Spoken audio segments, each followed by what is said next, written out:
to the Burger Shack, a WOWL production owned by WROL Broadcast. Welcome to the show, Burger. And what's up, guys? Mr. Zubaz, as always. Hello. I think this is my first appearance on the newly branded WROL or whatever it is. Yeah, it's all the same thing. Now I'm just having fun with it. But well, if it helps, Zubaz, if you need to, because I'm sure there's a lot of butterflies for being on this new setup. Feel free to imagine me naked right now. I always do that, regardless of where we're at. So I used to not imagine you naked, but after seeing you in those golden curls, I haven't had a chance to listen to the whole episode, but I had to pop into the YouTube version to see once I started listening. So I usually don't, and I was like, wow. I mean, you had Kitty on, of course, and she looked great as always. Of course. But you stole the show. Well, thank you. And before we get into DC Legends talk, that's what we're talking about today, right? Not Diablo Immortal? Correct. Oh, I'm only here for Diablo. This is awkward. No, I'm just kidding. That has been the talk of the server in the dojo. So if you are playing Diablo Immortal, we just wanted to throw out there real quick. We are playing on the North American Doomringer server. So come join the dojo. We have a Diablo Immortal section. Quite a few of us are enamored by the game. I've been waiting for years. If you recall, me and Ogre had We Are Immortal podcast that we had started thinking the game was coming out in a year. Well, it's been about 4 years since then, and it has come out, and it has exceeded all my expectations and then some.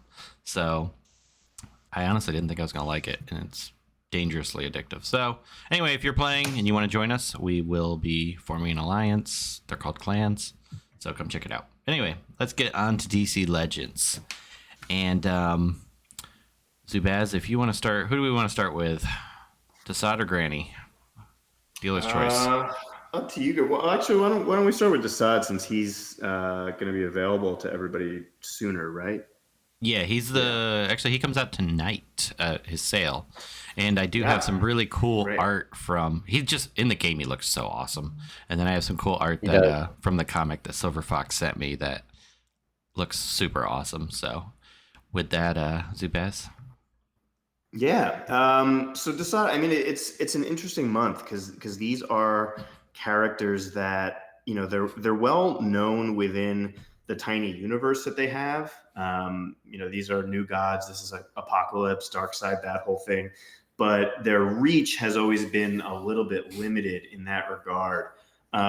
Both of these characters, too, I mean, they have just these like horrible, tragic backstories where Darkseid essentially manipulates them into becoming kind of extremely loyal to him. And DeSaad is different than Granny in the sense that DeSaad is like a little nerdling, weakling little guy. He is just like this sniveling, coward little dude that Darkseid manipulates into becoming kind of his master torture person, his master manipulator.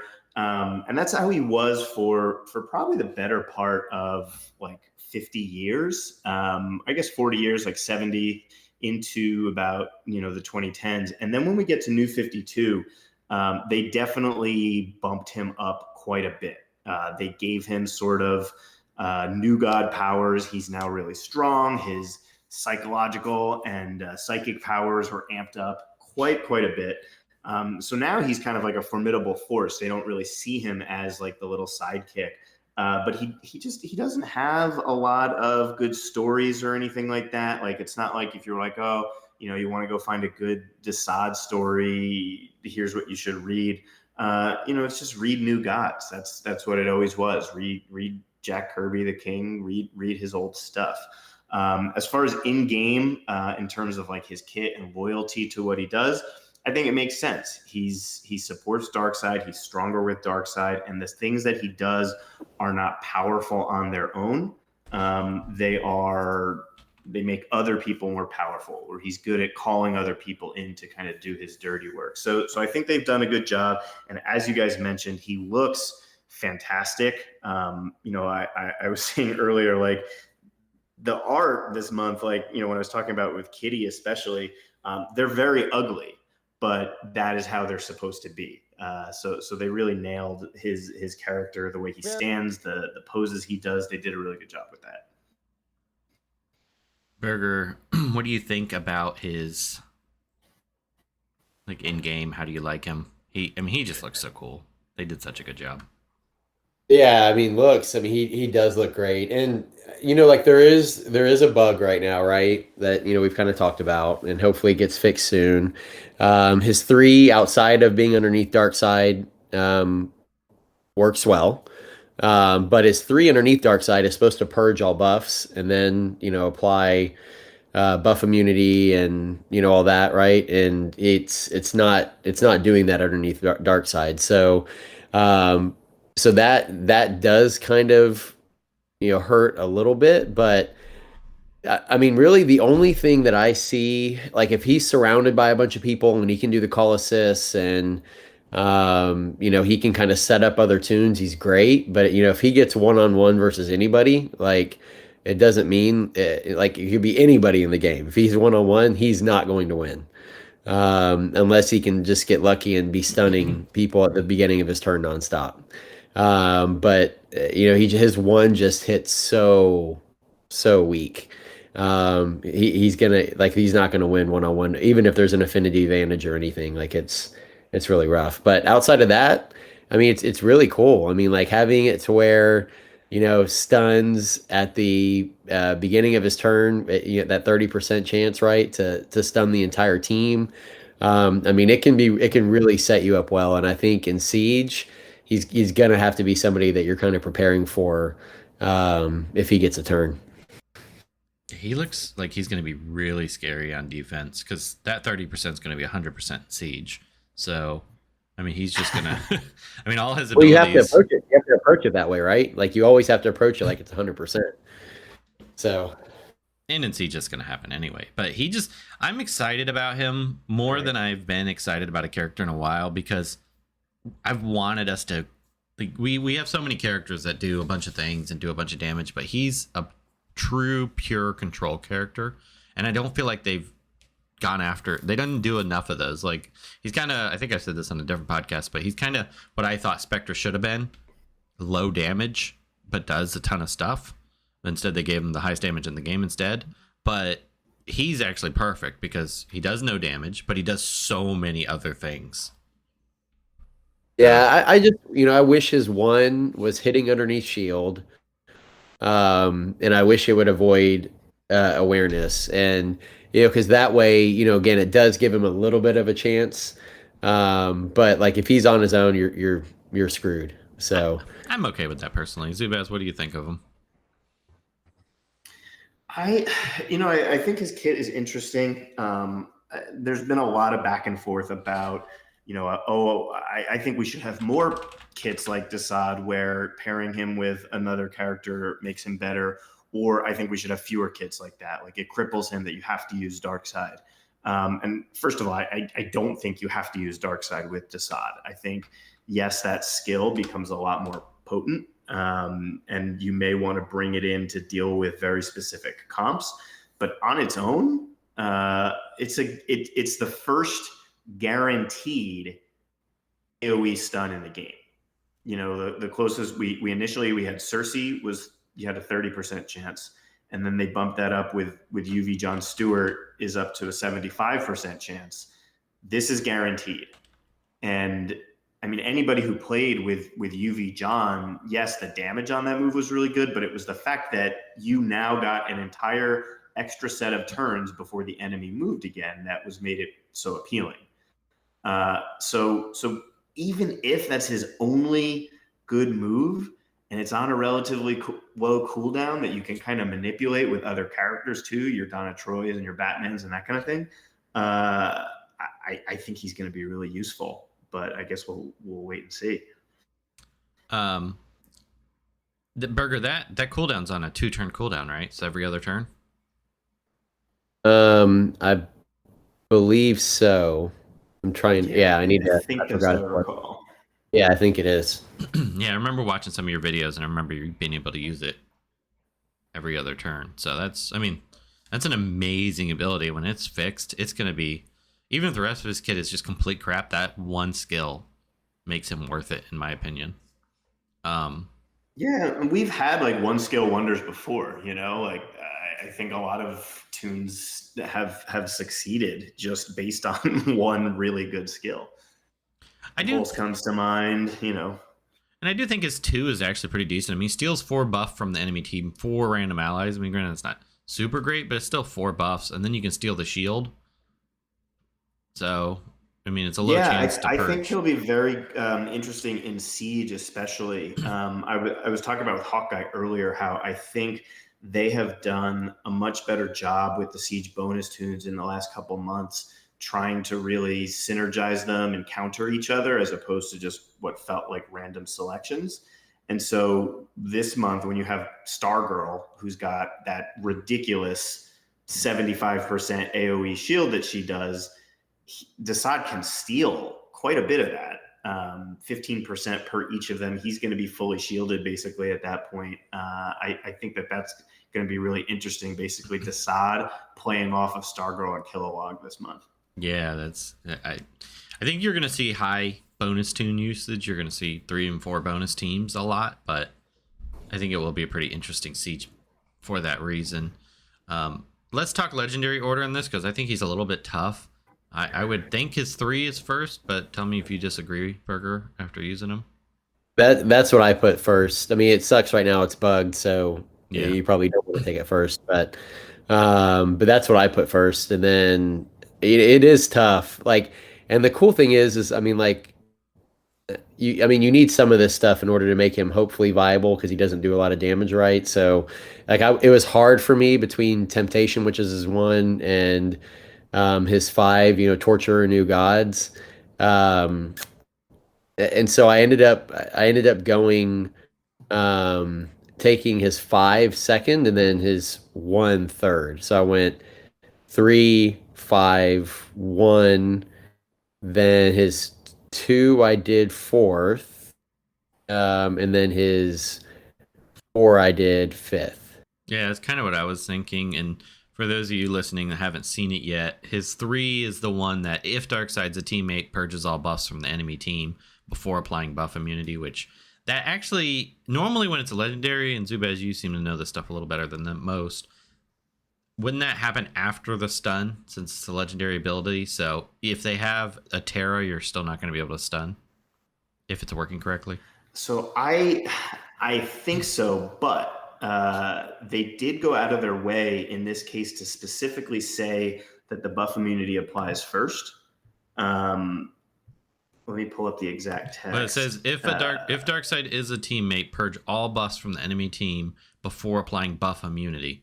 That doesn't. Right. So the buff immunity though is part of the lower skill. So that makes me believe that if it's working properly, because the buff immunity triggers at the same time as the stun, that you may actually be able to purge all and then stun.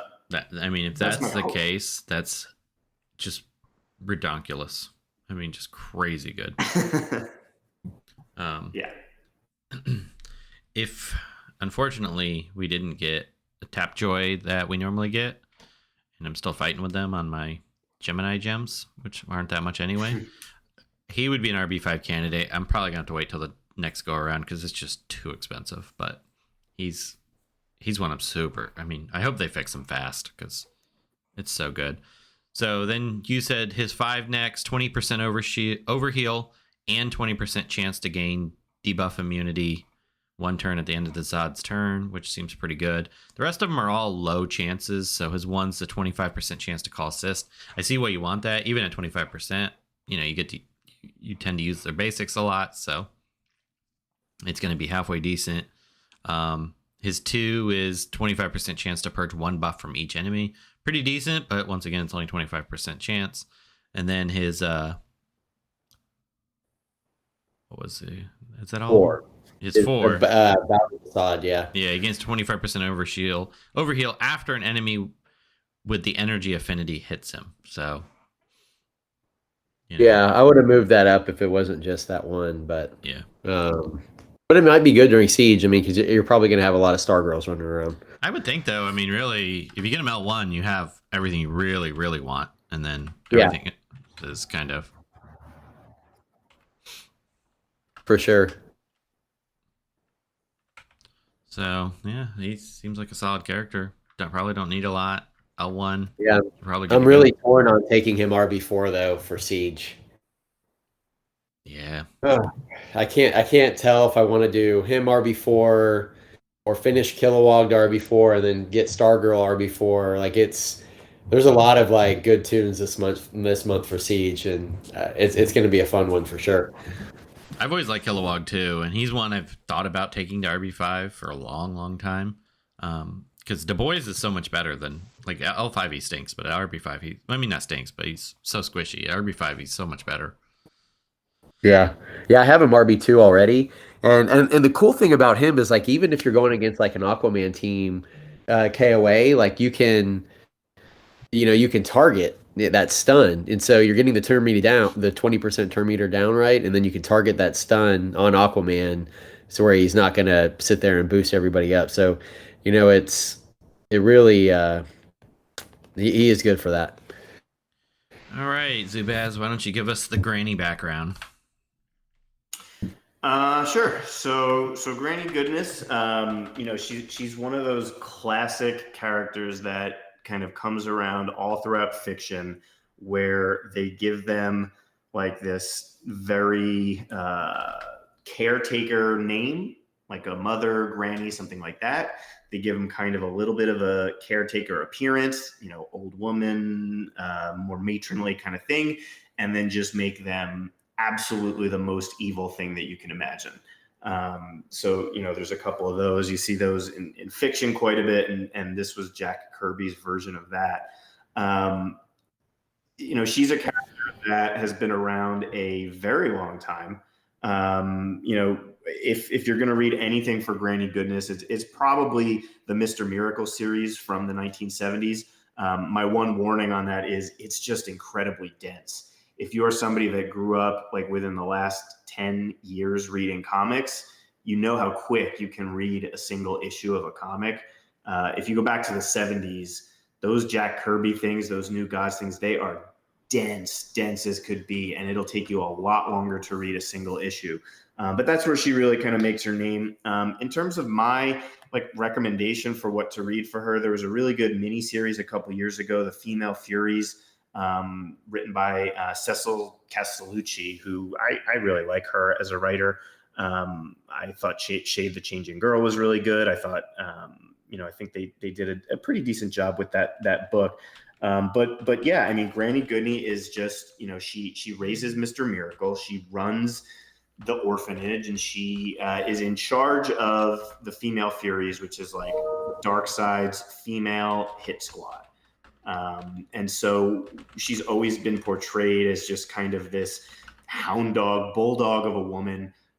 My favorite interpretation of her was Ed Asner voicing her in a lot of the DC animated stuff that they've done. So just kind of a neat character. And in terms of what they did for her in game, I mean, she looks great. That was always, they nailed exactly how she looks. There's a lot of folks that have been commenting that her animations, that she seems a little more sprightly than they would have suggested. But that's kind of the whole thing, is like, she is a new god. She's got the super stamina, the super strength, the super everything. So yeah, Granny can do backflips, and it's not a big deal. So I think they've done a good job. I would check out that Female Fury series. And if you're looking for just somebody whose appearance is not what they are, Granny Goodness is going to be up your alley. Yes, I've seen her some in the comics. Actually, it's cool that they do, because I mean, these characters, there isn't a ton of them out there, so it's cool to have something different. And I think DC Legends pretty much nailed it with the art, the animations. I thought they were fine. I didn't get overly excited about them, but I thought they did a good job overall. So. Nice. Burger, what are your thoughts on her as a character? So I I was really surprised by her. It seemed like kind of going into it, after the kit was first announced and people were talking about her, like it was like, hey, here's going to be a slow gear tune. Yeah, but I went ahead and was like, hey, you know what? Screw it. Like I'm going to take her up and kind of see what she has to offer. And she's she's really good. Like she kind of fits my play style probably a lot more than DeSaad, even though I think DeSaad's kind of fun. But she just run around smacking the crap out of everybody. You have, especially, I mean, she's pretty quick, and you can see in the animations how nimble she is, as Zubaz was talking about, right? So she actually is pretty quick, it seems. And, her three, like, I mean, I have her taking out like RB3 Terras, because she gets that bonus with their legendary of the 100, like if they're at 100% HP, they apply double damage, and she just like slapping the crap out of people. So I actually really like her. I think she fits my playstyle nicely. I like being in and out of a match quickly. Hate waiting for people to die slow, painful deaths. Let's just put them out of their misery and move on. And she actually really does a good job of that. Now, I saw a video where she took out Terra, high rank Terra, with no crit, which blew my mind. It was funny because I remember when we first saw all their kits, my first thought was if her 3 does really good damage, she might be a really good tune. But outside of that, everything else didn't look that great. But after watching a bunch of your videos, she looks really good on everything. I mean, like she seems like I hate all these taunts they're slapping on everybody, but she actually seems like she can take a hit. So it actually seems like a good thing. Sure. Yeah, she can. Yeah, she does really well. Like I was pleasantly surprised by her for sure. Zubaz, have you seen any Granny video? Yeah, I mean, I've watched a bunch of the burger videos that are kind of floating around. Some stuff that Loot shared as well. Yeah, I mean that 3, we kind of knew that 3 was going to be really, really good. It's a move that already has one of the highest scaling imaginable in the game. For those of you that don't get access to some of this stuff, like something that's around 200 is a pretty solid move. 300, I think, is the highest we've really seen, and this particular move is like right up there. And so the idea that we're then going to double it is crazy. And I want to say, I'm not entirely sure. I think it was Hawkeye that might have been the one to pitch the double damage, depending on the enemies, like their HP. And given like how much overheal there is or how much shield there is out there, it's actually pretty frequent that we get those full 100% HP tunes. So that move was always just going to slap. I think the problem with Granny, not that it's a problem, but I was disappointed that her kit seems like it lacks a little bit of focus. We get silence, we get enrage, we get stuns, we get speed downs, we get strength downs, and you might look at that and think, oh, that's awesome. She does all the different debuffs. But I find, at least for my play style, the characters that are more successful are the ones that are more niche. So it's like you bring her because you want to be silencing tunes or you want to be enraging tunes, that sort of thing. But I do think overall that she looks really good. And I want to just compliment them on the way that the interplay works with Siege this month. If you are a spender and you're going to buy Granny Goodness ahead of time, she's got that AoE enrage. And then you've got Saint Walker as a bonus tune who stuns all enraged enemies on his 3. And I think that together, you've got those 2 moves, maybe throw in DeSaad for another enemy AoE stun. You could effectively keep the enemies locked down for like 2 to 3 turns. He's going to be a high bonus tune, Siege. Yeah, I mean, I'm very curious of how it works out, because on the one hand, you think you're going to do these high bonus tunes, but at some level, I think people are going to have to start running your Terras and your Hals to deal with all these like AoE stuns and rages, silences, that kind of thing. So I think it'll be pretty interesting. But overall, I think a pretty good kit. I personally wish that it was slightly more focused.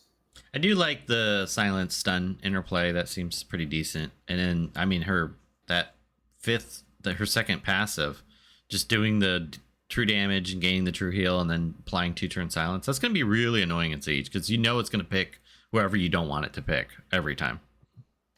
Yeah. I think it's going to open up some of that silence comp gameplay that some people like. I think she's going to be incredible with Yara Floor. Once you've got silenced tunes, Yara starts giving out extra shield. Yara then can hit under shields and awareness. So I think that they're going to be pretty good together.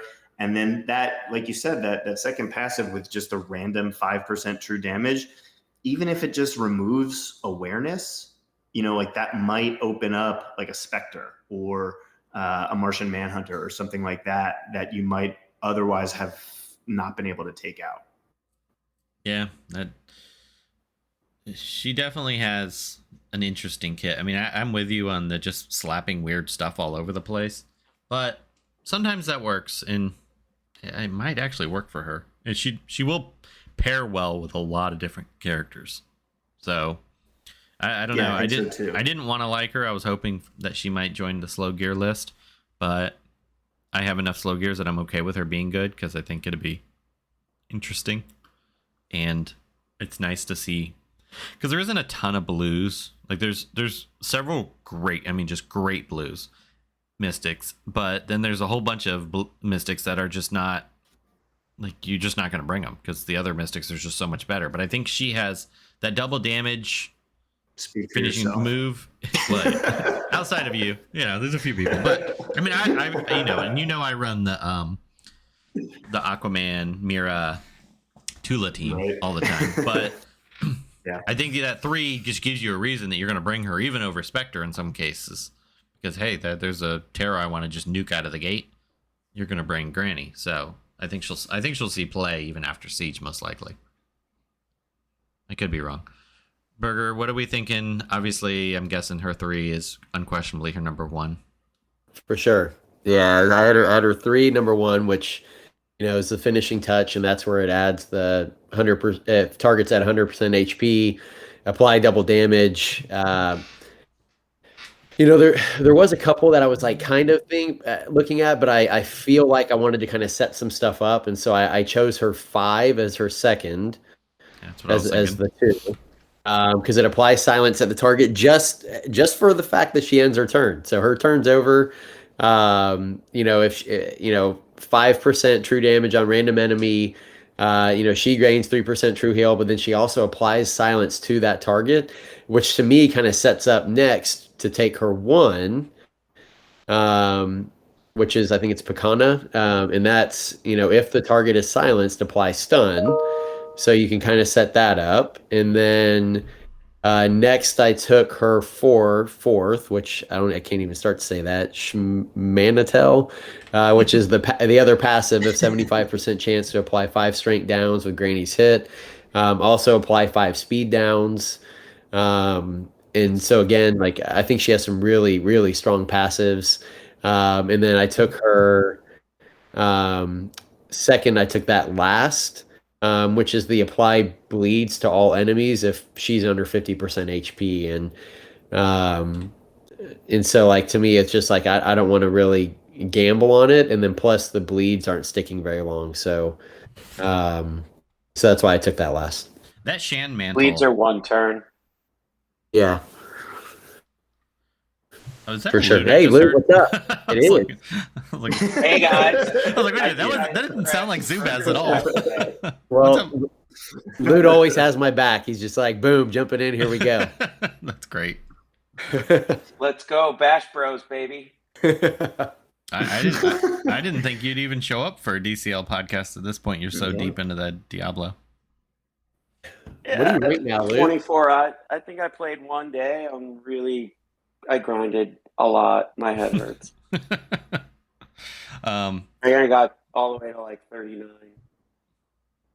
Dang. Damn. I actually forgot when I was doing the Granny Goodness like backstory lore. I was just gonna start doing like the lore of Diablo and seeing if you picked up on it. Funny thing is, I know absolutely nothing about Diablo, and I know absolutely nothing about the DC universe.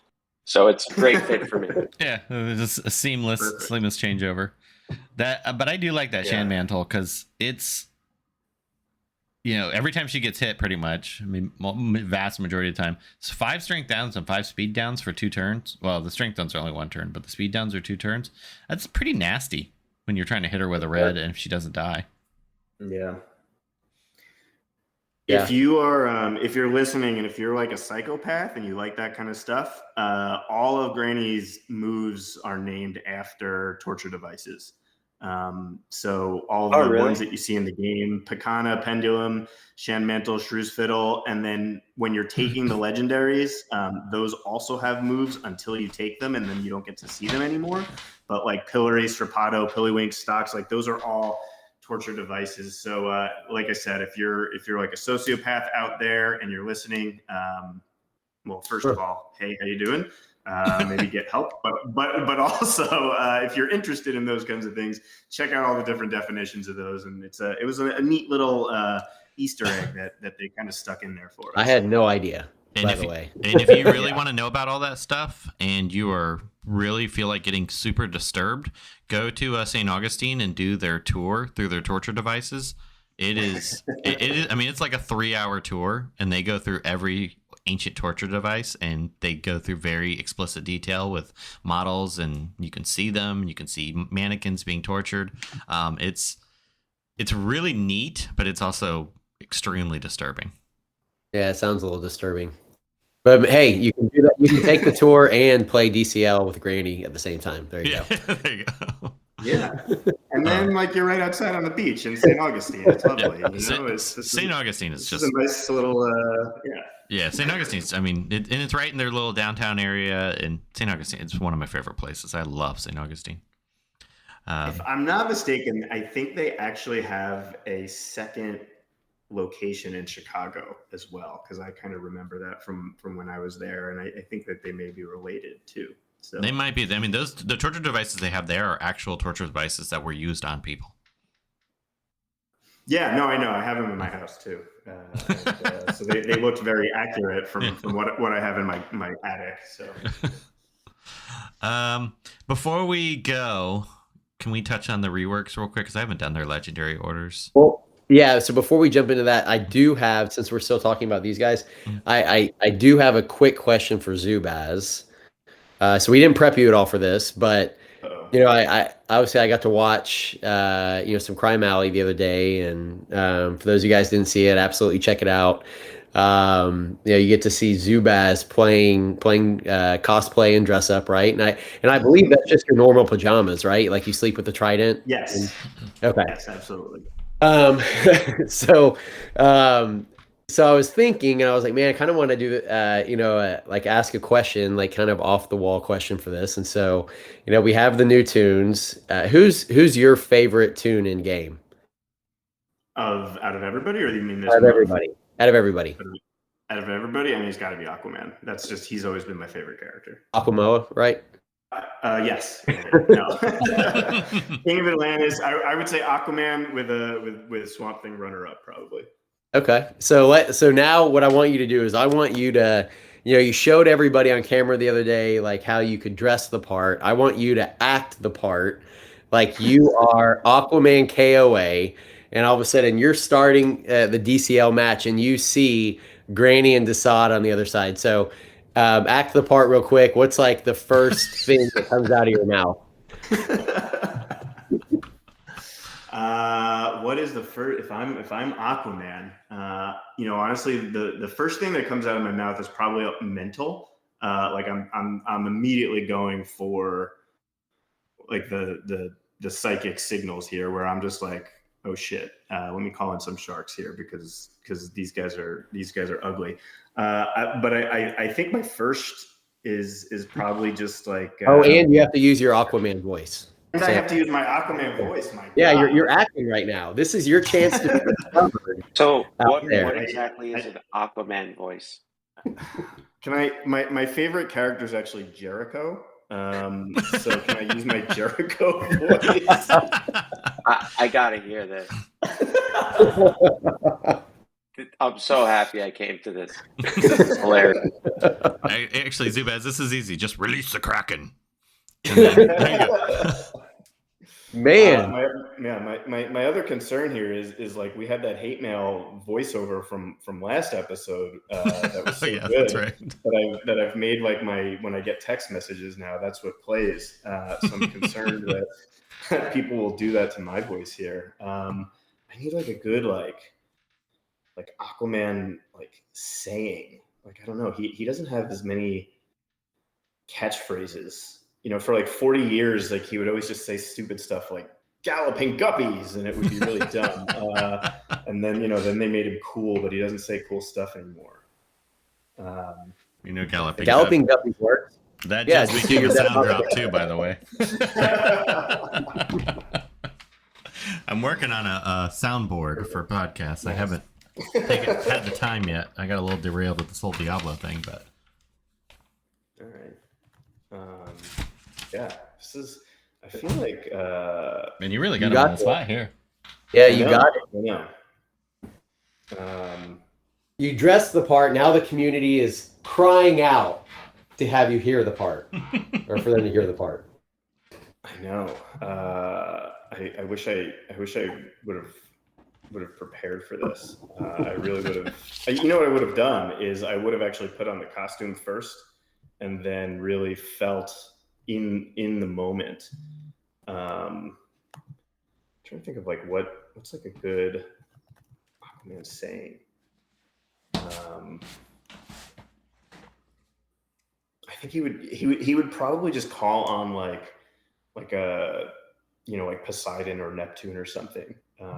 Yeah, I'll go with that. We'll just go with if like Granny and DeSaad land on the field, he would probably just look at them, kind of maybe raise the trident and just go, "Great Neptune." There you go. Yeah. So WB, you're out there looking to recast. Here we go. I hear there's a mirror roll open, so Zubaz, maybe you could shoot for that. Yeah, that's actually what. Yeah, I think I'll shoot for Mara too. That's my next cosplay. Is going to be Mara. So. Perfect. Well, let me know if I need to tune in. I swear it was the dog. Oh. You know what? Maybe I'll do like a one of those weird like half and half costumes, like half Aquaman like on the right side and Mara on the left side. Yeah, there you go. Yeah, it's perfect for Pride Week. There you go. Right. Great things happen on this podcast, everybody. It is true. It is true. All right. Moving. So wait, just before we close, you said the favorite character of Zubaz is Aquaman, right? So we know Burger is Superman. I'm right with that, right? Yeah, that's well, yeah. If I'm reading comics, for sure, I think favorite in What game. about in game? Yeah, in game, it's probably. Oof. The ones that I'm probably using the most, if I said, hey, I'm just starting any match right now, would probably be Nightwing. Okay. Oh, you mean I meant like in general, like the tune could be trash also. Oh, okay. Well, so if I'm picking up a comic right now, it would be Superman if it's DC. Cool. What about you, Hate Mal? I go round and round, but Starfire has always been one of my favorite characters in the comics. And then in the game right now, Peacemaker's up there. He's kind of tied with. Yeah, I really like playing with Peacemaker. He's really fun. I think DeSaad might be in the running soon though. We're gonna see. I'm eager to play with him. That's an early projection. Yeah, early projection. 20 minutes I'm going to play DeSaad. But I just say... He's not even out. He's literally not even DeSaad. out. And Hate is like, hey, he might be my favorite. I foresee him being. I like control type characters. But Peacemaker's been really fun. I've super enjoyed him.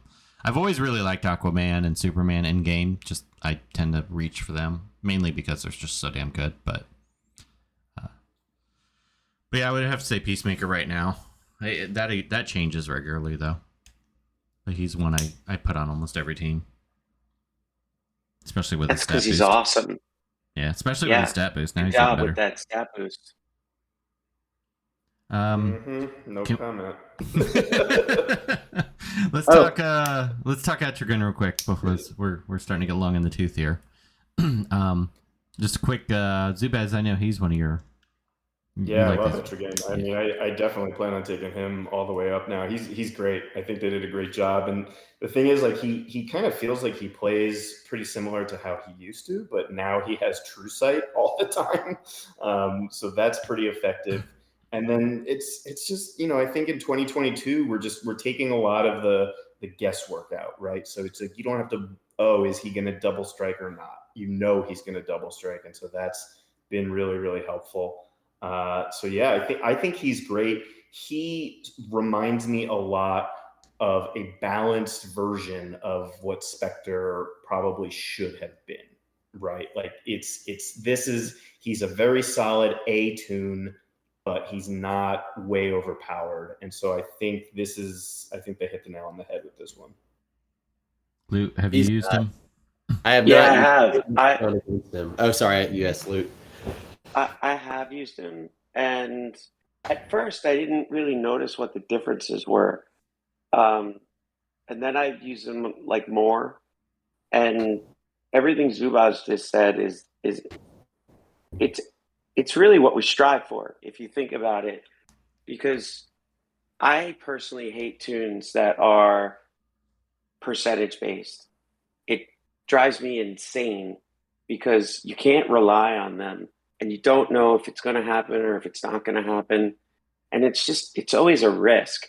I like to know that if I'm going to use a move, it's going to work. Like, I don't like that percentage stuff. And we push for that with WB to really say, don't do that percentage stuff. And this time I don't even remember if they gave it to us when we originally saw it. I don't even think they did percentages on him, which was awesome. So the fact that you can rely on him. One thing I did notice is that he does not beat the crap out of, like, he was like colorblind at one point in his career. And I did notice that he works exceptionally well against greens and blues, but he doesn't hit quite as hard against reds. And I'm okay with that. Like, I'm all right with that. Sometimes I feel like his true damage doesn't work, but he's very reliable. So I think he's going to be a solid A.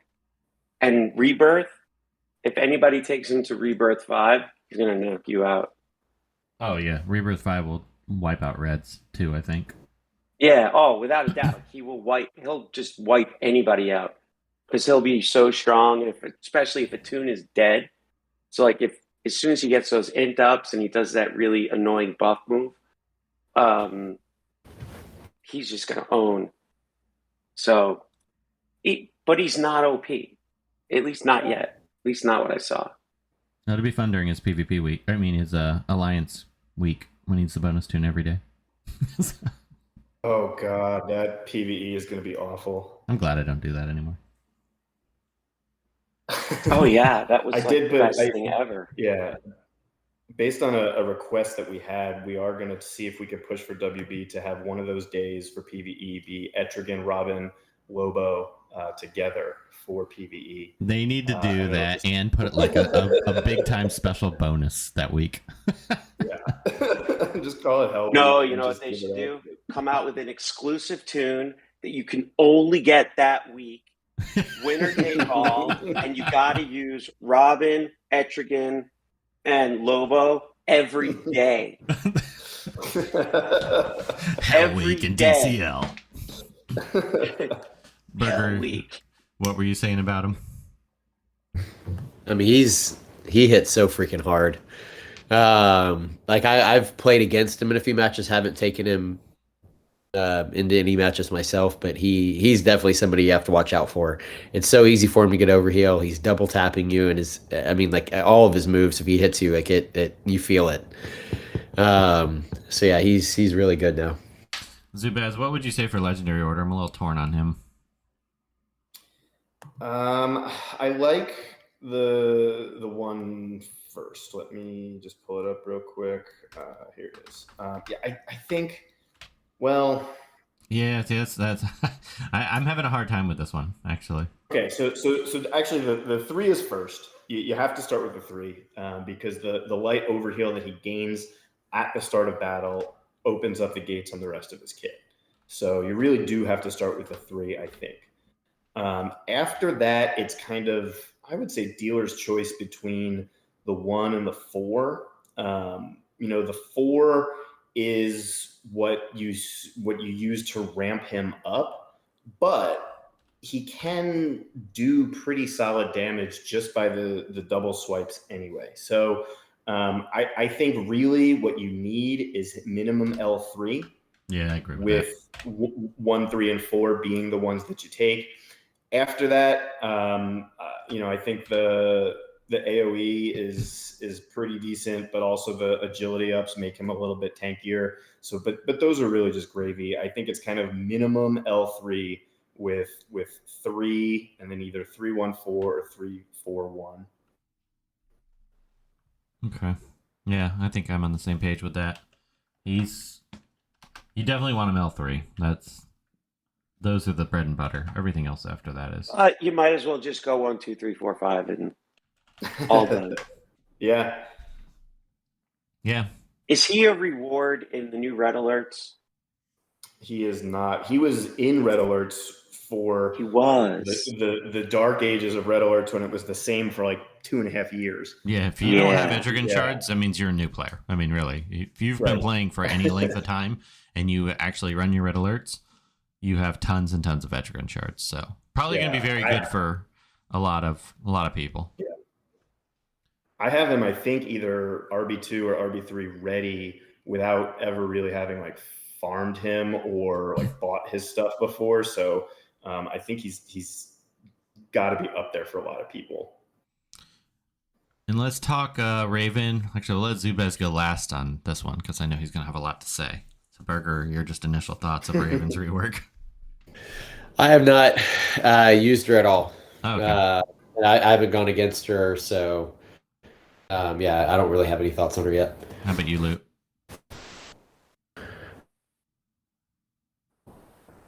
I thought I was muted, but I'm not. I haven't used her. I saw a few videos. To be honest, I still don't think she's going to be good, but I'll try her out during Siege at the beginning, and we'll see. I've used her some. She's not bad. I would say she's definitely playable now. If you like Is she her, better than she was? Oh yeah, I mean, it didn't take much though to be. I mean, I don't think she's exceptional in any way. I'm not really sure. I know she's still bugged to a certain degree, but a little bit was fixed. I don't know, Zubaz, let's. Wait, did they fix it? Can she still stun herself? Kind of. But that's part of the kit. No, but that's the part of the kit that they should have taken permanent stun immunity as an intrinsic trait, not as a buff or debuff. That she's just permanently stun immune, because it's so stupid. You're absorbing the stuns and you're stunned. It's ridiculous. Just my opinion. I agree. I raised that. I think it's so bad before it happened, so I knew that was coming. Listen. I mean, I think that I think they botched it a little bit. If I'm being honest, I think again she kind of lacks focus. Where she does a couple things, but none of them particularly well, right? So she has this inherent crit damage nerf that she does with her, negative 50% or 45% crit chance. Great, but it doesn't nerf it completely, so it still can happen. Then she's got the the affinity power downs on her basic, and I'll talk about them more in a second, but that's something different than crit downs. And then she's also doing heals, and then she's also absorbing debuffs. And it's like, it's jack of all trades, master of none, and not better than a master of one, in my opinion. But I think there are, like her heal used to be the biggest single target heal in the game. You could take a tune from very low health to full overheal with just one shot from Raven. And they changed it to an AoE heal. And it's like, okay, I get when you're trading single for AoE that you need to reduce that a little bit, but they reduced it entirely too much, such that the AoE heal is pretty minimal. Now, that would be livable if she was regularly doing that move. But right now that's bugged such that it only triggers once per match.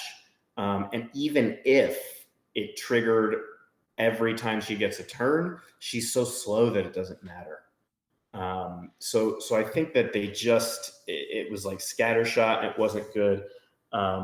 My biggest takeaway from Raven, the thing that I'm most excited about, is that they did give us the affinity power downs in her basic.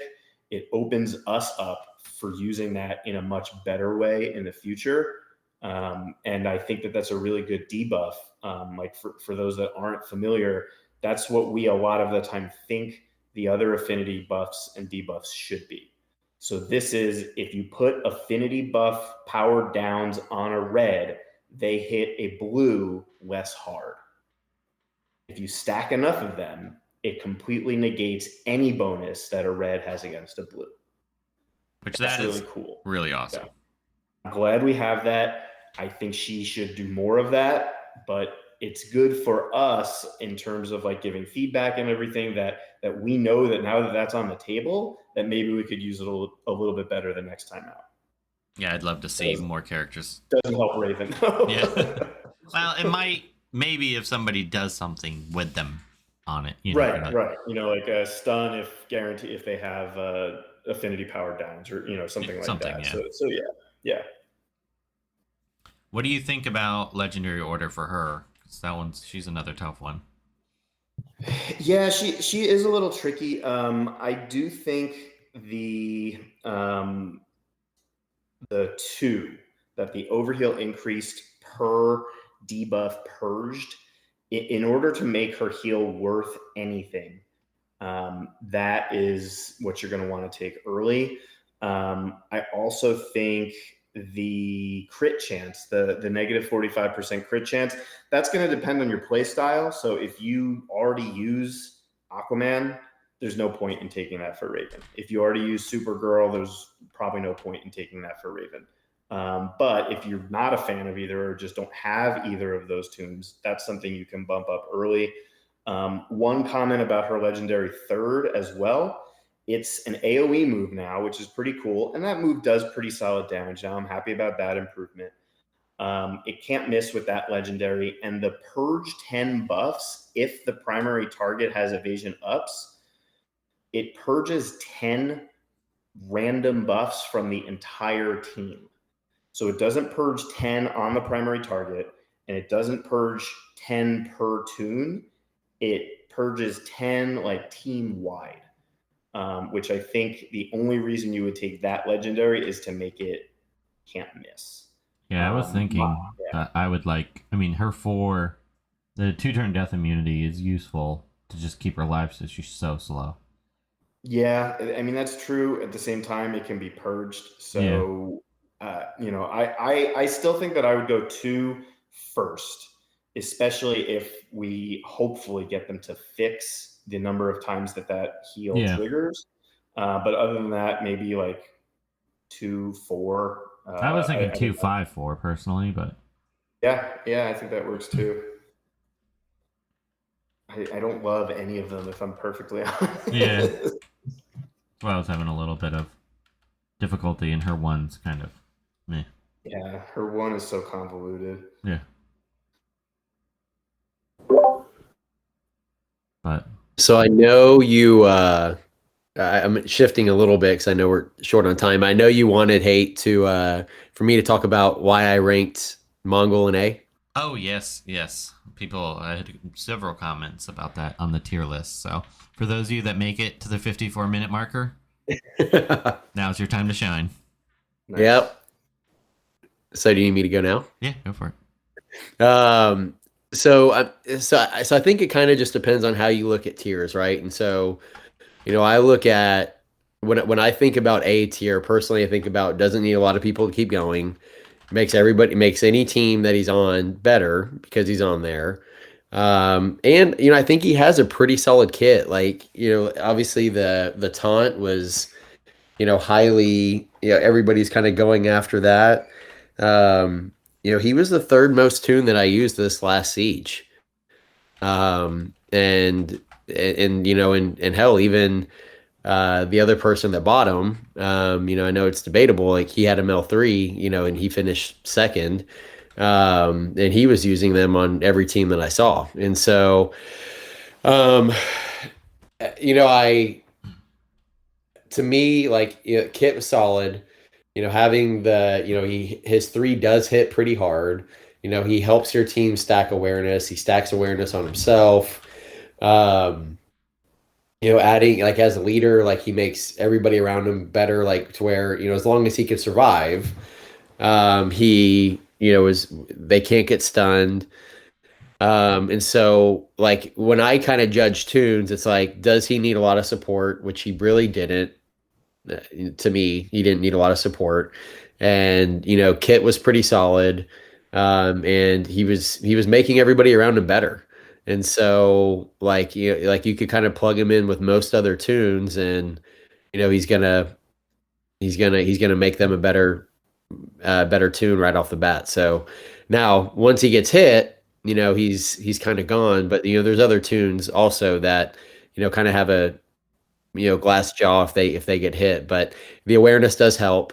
The only other little flaw that I saw was, I kind of hated how, if he already had an awareness, like, his passive was giving other people awareness.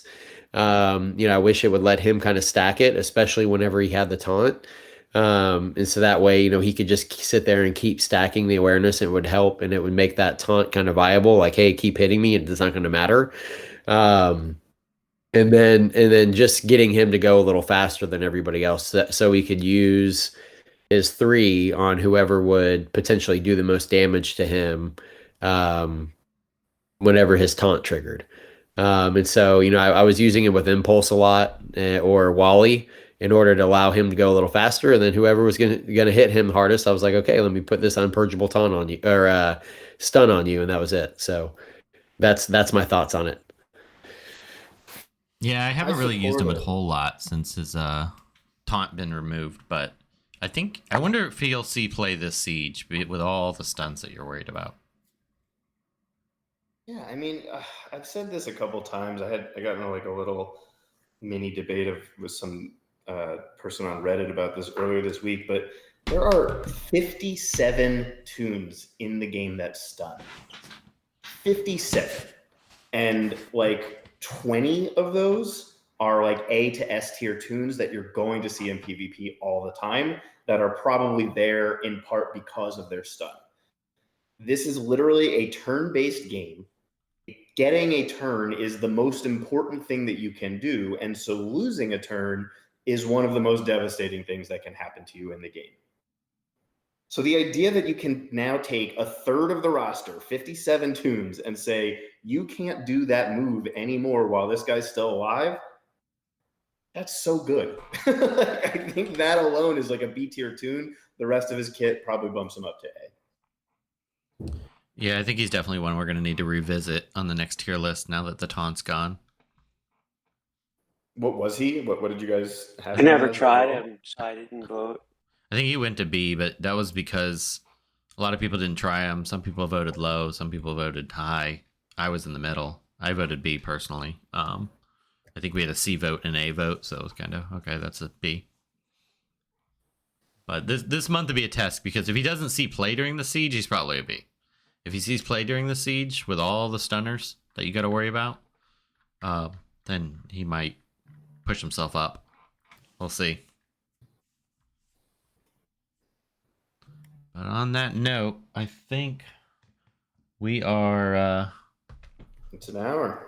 We're at the hour marker, and I got DeSaad just dropped 1 minute ago, so I'm gonna go tinker around with him, and then I gotta get grinding on Diablo because I'm getting left in the dust by everyone. So Actually, I think I just blew everybody away. well, I expected that from you, but I'm also getting passed by Doombox and other people that are playing. So I'm probably gonna go watch the spelling bee. Controller. Make it rain. Make it rain. All right, have fun at your concert that you live at. Concerts 24/7 lately. Do it. Let's do it. It's either jazz show or spelling bee. I'm gonna make a decision. We're gonna flip a coin here in a little bit. Do both. Just have some. All right, Joe. Have some soft Cool. jazz behind the spelling competition. For sure. All right, cool. All right, thanks, guys. All right, guys. You have a good one. Hello, everyone. It's yours truly, the AB. Thanks for listening to the show. If you like what you hear, please consider becoming a Patreon. Head over to patreon.com/WROL broadcast. Get the inside scoop with exclusive content and early reviews. How about that hate mail, everyone? The other day, he told me he looked up his family tree and found 3 dogs using it. Huh.